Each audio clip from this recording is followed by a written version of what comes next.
today concept very important concept in FIT in 5th unit, uh, networking types and types of networks.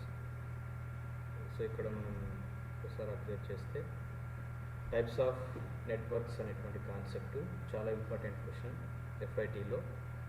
Networking అంటే ఏంటి, అసలు ఇవి ఎన్ని రకాలుగా ఉంటాయి అనేటువంటి దాని గురించి మనం రాయాల్సి ఉంటుంది.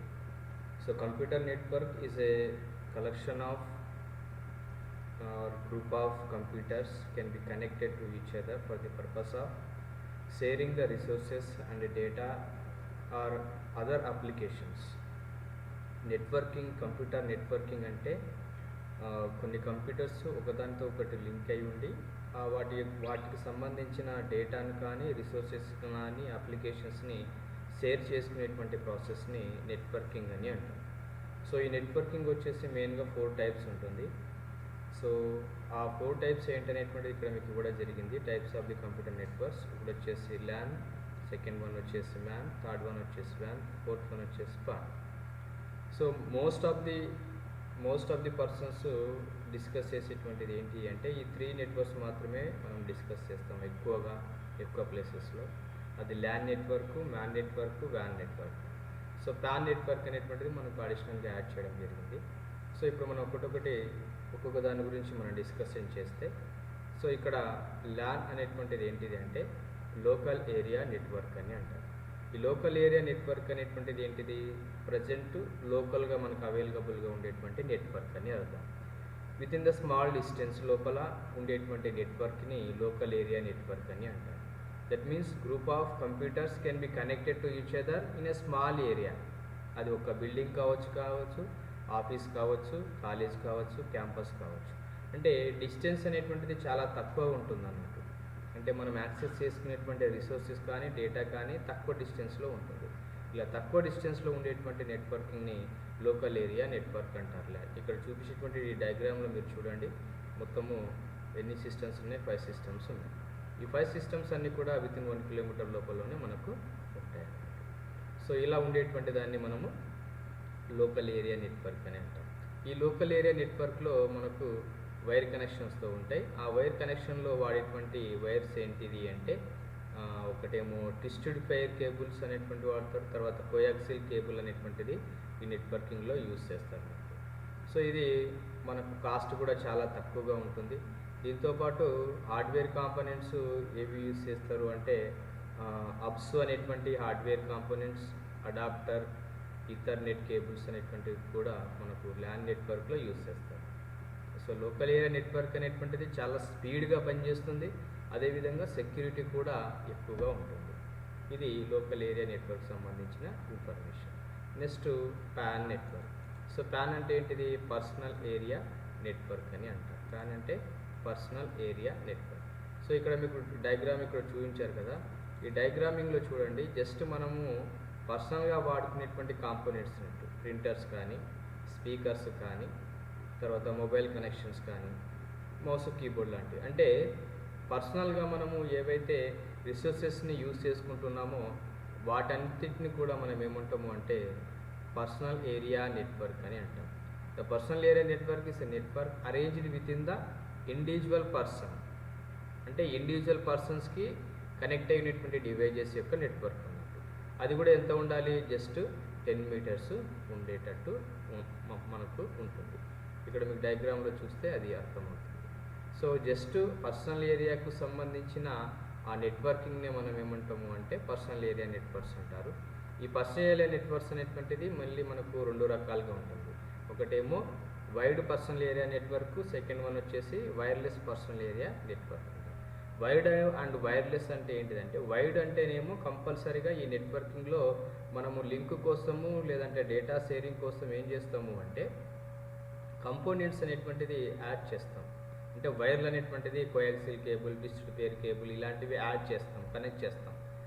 కానీ వైర్లెస్ అంటే ఏంటిది, వైర్లెస్లో ఎలాంటి వైర్ కనెక్షన్స్ ఉండవు. ఫర్ ఎగ్జాంపుల్ బ్లూటూత్ కావచ్చు, వైఫై కావచ్చు, ఇలాంటి కనెక్షన్ ద్వారా మనము రిసోర్సెస్ని యూజ్ చేసుకోగలిగితే దాన్ని వైర్లెస్ అని అంటాం. ఓకేనా? సో దీనికి సంబంధించి కొన్ని ఎగ్జాంపుల్ కూడా ఇక్కడ మీకు ఉన్నాయి. ఎక్కడెక్కడ మనం పర్సనల్ ఏరియా నెట్వర్క్స్ వాడతాము అంటే బాడీ ఏరియా నెట్వర్క్స్లో యూస్ చేస్తాము.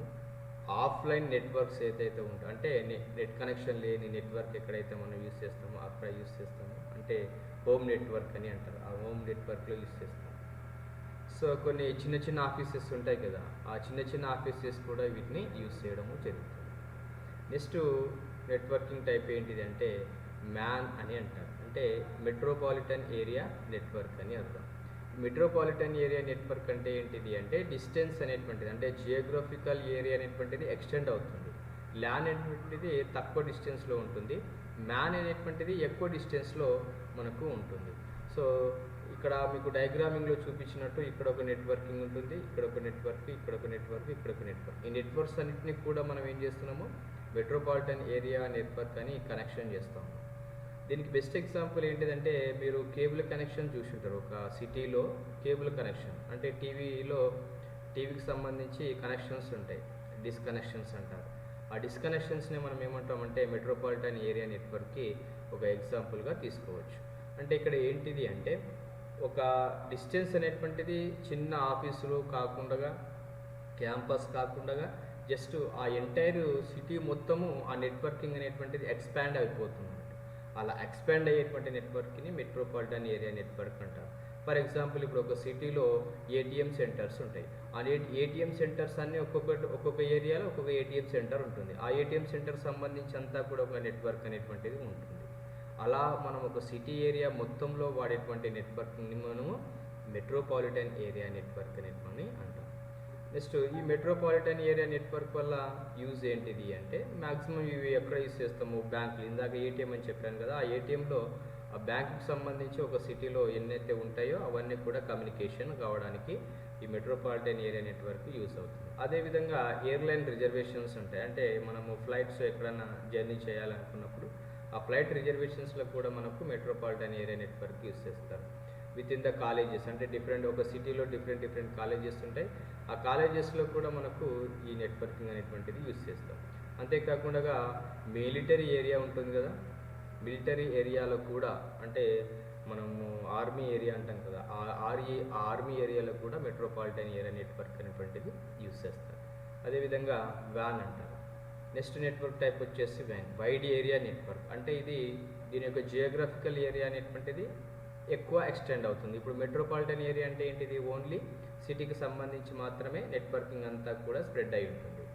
మేము వ్యాన్ అంటే ఏంటిది డిఫరెంట్ స్టేట్స్కి అన్నట్టు. అంటే ఇప్పుడు తెలంగాణ ఉంది, ఆంధ్రప్రదేశ్ ఉంది, కర్ణాటక ఉంది, కేరళ ఉంది. వీటి మధ్య నెట్వర్కింగ్ అనేటువంటిది ఎస్టాబ్లిష్ అవుతుంది.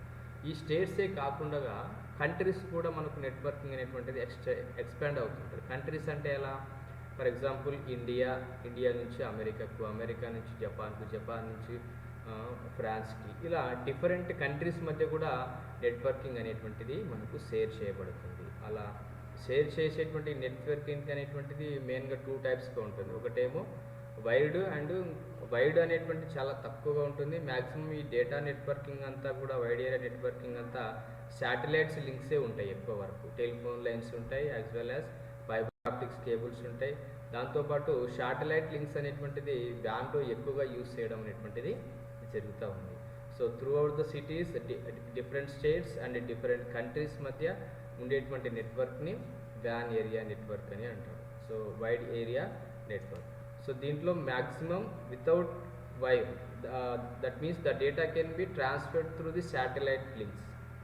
Why? Because countries are very geographical area, కంట్రీకి సంబంధించి జియోగ్రఫికల్ ఏరియా లొకేషన్ వచ్చేసి చాలా ఎక్కువగా ఉంటుంది. And we cannot able to establish the line or wire connection between the countries. That's why we are using the satellite links.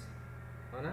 So ఇలా satellite లింక్స్ని వాడి మనము wide area నెట్వర్క్లో మ్యాక్సిమము యూస్ చేస్తాం. So wide area network సంబంధించి best example ఏంటంటే mobile broadband అని అంటారు. So mobile broadband మెయిన్గా యూస్ చేస్తాం. ఇక్కడ చూడండి డయాగ్రామింగ్లో మనకు వ్యాన్కి సంబంధించిన ఒక నెట్వర్కింగ్ అనేటువంటిది ఉంది. సో ఇది ఇక్కడ ఒకటి సర్వర్ ఉంది, వర్క్ స్టేషన్ ఉంది. ఫస్ట్ వన్, సెకండ్ వన్లో server and work station, third వన్లో సర్వర్ అండ్ వర్క్ స్టేషన్స్. డిఫరెంట్గా ఉండేటువంటి ఇవన్నీ కూడా డిఫరెంట్ స్టేట్స్గా మీరు ఊహించుకోవచ్చు, లేదా డిఫరెంట్ కంట్రీస్గా కూడా యూజ్ చేసుకోవచ్చు. డిఫరెంట్ స్టేట్స్కి మధ్య ఉన్నటువంటి కనెక్షన్ అనుకోవచ్చు, లేదంటే డిఫరెంట్ స్టేట్గా ఉండేటువంటి కనెక్షన్స్ అనొచ్చు. ఇప్పుడు మనము 4G మొబైల్ బ్రాడ్బ్యాండ్ వాడుతున్నాం. ఇది కంట్రీస్కి మనము కాల్ చేసుకోవచ్చు, డిఫరెంట్ స్టేట్కి కాల్ చేసుకోవచ్చు by using 4G network connection. 4G లేకపోయినా కూడా నెట్వర్కింగ్ కనెక్షన్స్ అనేటువంటిది మనం ఇంతకుముందు ఫోన్లో మాట్లాడాలన్నా కూడా ఈ స్టేట్లో ఉన్న నుంచి వేరే స్టేట్లో ఉన్నటువంటి వ్యక్తికి కూడా మాట్లాడడానికి పాసిబిలిటీస్ ఉంటాయి, అవునా కాదా? సో అలా ఉండేటువంటి ప్రాసెస్ను మనము వైడ్ ఏరియా నెట్వర్క్ అని అంటాం. సో అదేవిధంగా లాస్ట్ మైల్ అంటే ఇది ప్రైవేట్ ఏరియా నెట్వర్క్ సంబంధించినటువంటిది. డిఫరెంట్ సిటీస్కి మధ్య కనెక్షన్స్ అనేటువంటిది టెలిఫోన్ కంపెనీ ద్వారా లింక్ చేయబడుతుంది. కొన్ని ప్రైవేట్ నెట్వర్క్స్ ఉంటాయి. సో ప్రైవేట్ నెట్వర్క్స్ అంటే ఏంటిది? ప్రైవేట్ బ్యాంక్స్ అనుకుందాము. ఈ ప్రైవేట్ బ్యాంక్స్ అన్నీ కూడా ఒక నెట్వర్కింగ్ అనేటువంటిది మెయింటైన్ చేయడం జరుగుతుంది. సో ఈ విధంగా మనము ఎగ్జాంపుల్గా వైడ్ ఏరియా నెట్వర్క్ని చెప్పుకోవచ్చు. సో దీనివల్ల కొన్ని అడ్వాంటేజెస్ ఉన్నాయి, అదేవిధంగా డిసడ్వాంటేజెస్ కూడా ఈ వ్యాన్ ఏరియా నెట్వర్క్ ద్వారా ఉన్నాయి. అడ్వాంటేజెస్ ఏంటిది అంటే ప్రపంచంలో ఎక్కడికైనా మనము నెట్వర్కింగ్ ద్వారా షేర్ చేసుకోవచ్చు, డేటాను షేర్ చేసుకోవచ్చు, ఇన్ఫర్మేషన్ని షేర్ చేసుకోవచ్చు. అదొక అడ్వాంటేజ్. ఇంకొక అడ్వాంటేజ్ ఏంటి అంటే డేటా అనేటువంటిది అంతా కూడా ఒక సెంట్రలైజ్డ్ లొకేషన్ లోపల స్టోర్ అయి ఉంటుంది అన్నట్టు. అదొక అడ్వాంటేజెస్. మనం ఏదైనా సాఫ్ట్వేర్స్కి సంబంధించి తర్వాత ప్రోగ్రామింగ్ సంబంధించి ఎప్పటికప్పుడు అప్డేట్ చేసుకోవచ్చు మెసేజెస్. అంతేవిధంగా ఎక్స్చేంజింగ్ ద మెసేజెస్ అనేటువంటిది ఫాస్ట్గా మనము ప్రపంచంలో ఎక్కడి నుంచి అయినా సరే మెసేజెస్ అనేటువంటిది ఎక్స్చేంజ్ చేసుకోవచ్చు. దానికి ఎగ్జాంపుల్ ఏంటిది? ఫేస్బుక్, వాట్సాప్, స్కైప్, ఇలా చాలా ఉన్నాయి మనం మెసేజ్కి సంబంధించి, అవునా కదా? ట్విట్టర్ అనుకోవచ్చు, ఇలా చాలా ఉన్నాయి మనకు మెసేజ్ ఎక్స్చేంజ్ చేసుకోవచ్చు. Sharing of the software and resources. సాఫ్ట్వేర్కి సంబంధించినటువన్నీ కూడా మనం ఏం చేస్తాము? గూగుల్లో టైప్ చేసి మనకి ఏ సాఫ్ట్వేర్ కావాలనుకుంటే ఆ సాఫ్ట్వేర్ని డౌన్లోడ్ చేసుకుంటాము. హార్డ్వేర్ కావాలనుకుంటే హార్డ్వేర్ కూడా మనము అంటే త్రూ కాల్స్ ద్వారా మనము రిసీవ్ చేసుకోవచ్చు. అంటే థర్డ్ మీడియా పార్టీ ద్వారా, ఫర్ ఎగ్జాంపుల్ అమెజాన్ కానీ ఫ్లిప్కార్ట్ కానీ వీటి ద్వారా మనము రిసీవ్ చేసుకోవచ్చు. ఇంటర్నేషనల్ లెవెల్లో గ్లోబల్ బిజినెస్ అనేటువంటిది ఇంకొక అడ్వాంటేజెస్. అంటే అర్థం ఏంటిది? ఇంటర్నేషనల్ లెవెల్లో మనం ఎక్కడైనా సరే బిజినెస్ అనేటువంటిది మనం కండక్ట్ చేసుకోవచ్చు. దీనికి సంబంధించి మనకి ఏముంటుంది? హై బ్యాండ్ విడ్త్ అనేటువంటిది ఉంటుంది. సో హై బ్యాండ్ విడ్త్ అనేటువంటిది కూడా ఇదొక అడ్వాంటేజెస్. సో దీంతో పాటు అడ్వాంటేజెస్తో పాటు మనకి ఏముంటాయి? డిసడ్వాంటేజెస్ కూడా ఉంటాయి. సో డిసడ్వాంటేజెస్ ఏంటిది అంటే ఈ వ్యాన్ వాడడం వల్ల సెక్యూరిటీ ఇష్యూస్ అనేటువంటివి మెయిన్గా ఉంటాయి. అంటే మన డేటా అనేటువంటిది హ్యాక్ కావడానికి ఛాన్సెస్ ఉంటాయి. సెకండ్ వన్ వచ్చేసి ఏంటిది? ఫైర్ వాల్స్ అండ్ యాంటీవైరస్ని మెయింటైన్ చేయాలి ఎప్పటికప్పుడు మనం డేటా అనేటువంటిది సెక్యూర్డ్గా ఉండాలి అనడానికి ఏం చేస్తారు అంటే ఫైర్ వాల్స్ కానీ యాంటీవైరసెస్ కానీ యూజ్ చేయడం జరుగుతుంది. సో ఇక్కడ I setup cost. Next disadvantage అంటే ఐ సెటప్ కాస్ట్ అంటే ఏంటిదంటే దీన్ని మెయింటైన్ చేయడం కానీ స్విచ్చెస్ కానీ రూటర్స్ కానీ ఇన్స్టాలేషన్ కానీ ఇవన్నీ చేసుకోవడానికి కొంచెం కాస్ట్ అనేటువంటిది ఎక్కువగా వస్తుంది. Next trouble shooting problems. So ఏదైనా ట్రబుల్ షూటింగ్ ప్రాబ్లమ్స్ కూడా రావడానికి మనకు ఛాన్సెస్ ఉంటాయి. సో ఇది చాలా ఇంపార్టెంట్ క్వశ్చన్ మీకు ఎగ్జామినేషన్కు. టైప్స్ ఆఫ్ ది నెట్వర్క్ అని అడుగుతాడు ఎగ్జామ్లో. ఈ 4 టైప్స్ ఏవైతే ఉన్నాయో ఈ 4 టైప్స్ మీరు రాస్తే సరిపోతుంది. ఓకేనా? Thank you for. ఏదైనా డౌట్స్ ఉంటే కామెంట్స్ రూపంలో తెలియజేయండి.